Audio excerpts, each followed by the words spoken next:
இங்க ஒருத்தன் இந்த கல்லு மாதிரியே இருக்க ஒரு குட்டி தீவுல மாட்டிட்டு இருக்கான். அப்படி மாட்டினவன் இந்த தீவை விட்டு தப்பிக்க முடியாததுனால உட்காந்து மீன் பிடிச்சிட்டு இருக்கான். அப்படி மீன் பிடிச்சிட்டு இருக்கும் போது அப்ப இவன் போட்ட தூண்டில மீன் மாட்டுன்னு பார்த்தா அதுக்கு பதிலா ஒரு பெரிய கல்லு மாட்டி இருக்கு. பட் இருந்தாலும் இவன் அந்த கல்லை கூட வேஸ்ட் பண்ணாம அந்த கல்லை எடுத்துட்டு போயிட்டு என்ன பண்றானா, இதுக்கு முன்னாடியே அவன் அங்க இருக்க மரத்துல துணியை கட்டி கிடைக்கிற கல் எல்லாத்தையும் அந்த மரத்துல ஸ்டோர் பண்ணிட்டு வந்துட்டு இருக்கான். சோ இப்ப கிடைச்ச அந்த கல்லையை எடுத்துட்டு போயிட்டு அந்த துணியில போட்டு வச்சிடறான். அப்படி போட்டு வச்சுட்டு அதுக்கப்புறம் திரும்ப வந்து மீன் பிடிச்சிட்டு இருக்கு. அப்போ இவன் பாத்தீங்க அப்படின்னா ஒரு ப்ளூ பிரிண்ட் ஒண்ணு வச்சிருக்கான். இவன் எப்ப பார்த்தாலும் அந்த ப்ளூ பிரிண்ட் எடுத்து பார்த்துட்டே இருக்கான். ஏன் ஈவன் தூங்கும் போது கூட பார்த்துட்டே தான் தூங்குறான். சோ இப்படி இருக்க அடுத்த நாள் இவன் வழக்கம் போல மீன் பிடிச்சிட்டு இருக்கும் போது அப்ப அந்த வழியா போன ஒரு ஷிப் ஒன்று கிராஷ் ஆகி அதோட பார்ட்ஸ் எல்லாம் அப்படியே கடல்ல மிதந்து வருது. இதை பார்த்தவன் என்ன பண்றான்னா பர்டிகுலரா அந்த ஷிப்போட ஸ்டேரிங்கை மட்டும் தூண்டில் போட்டு எப்படி எடுத்துறான். எதுக்காக அப்படின்னா இவன் வச்சிருக்க அந்த ப்ளூ பிரிண்ட்ல ஸ்டேரிங் அப்படின்ற பார்ட் மட்டும் தான் மிஸ் ஆயிருக்கும். சோ இப்போ அதுவும் கிடைச்சிட இதை எடுத்துட்டு போயிட்டு இவன் என்ன பண்றான்னா அங்க இருக்க ஒரு துணியை ஒன்று வளர்க்குறான். அப்படி வளர்க்கி பார்த்தா இவன் முன்னாடியே இந்த தீவை விட்டு தப்பிக்கிறதுக்காக இங்க கிடைச்ச திங்ஸ் எல்லாம் வச்சு ஒரு ஏர்கிராஃப்ட் ஒன்று ரெடி பண்ணிருக்கான். ஆனா இது நாள் வரைக்கும் அந்த ஏர்கிராஃப்ட்ல ஸ்டேரிங் அப்படின்ற பார்ட் மட்டும் தான் மிஸ் ஆயிருக்கும். சோ இப்போ அதுவும் கிடைச்சிட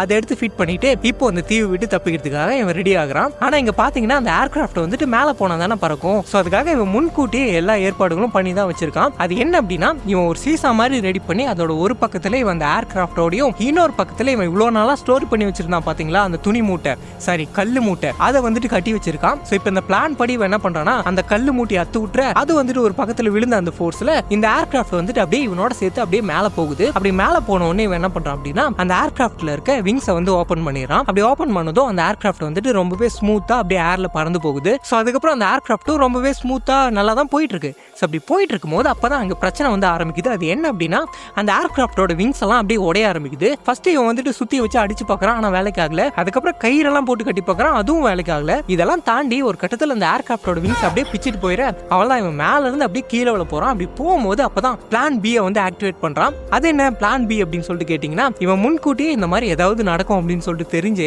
பெடல் பண்ணி பறக்கிற மாதிரி செட் பண்ணி வச்சிருக்கான். சோ இப்போ அதை வச்சு இவன் அப்படியே பெடல் பண்ணிக்கிட்டே பறந்து போயிட்டு இருக்கு. இதுவும் நல்லா தான் போயிட்டு இருக்கு. அப்படி போயிட்டு இருக்கும் போது ஒரு கட்டத்துல அந்த பார்ட்ஸ் எல்லாமே அப்படியே ஒண்ணு ஒண்ணா பிச்சிட்டு போக ஆரம்பிச்சிருது. அவ்வளவுதான் இவன் எப்படியோ மேனேஜ் பண்ணிக்கிட்டு அப்படியே ஓட்டிக்கிட்டு எப்படியோ கடைசியா ஒரு வழியா கரையை வந்து ரீச் பண்ணிடுறான்.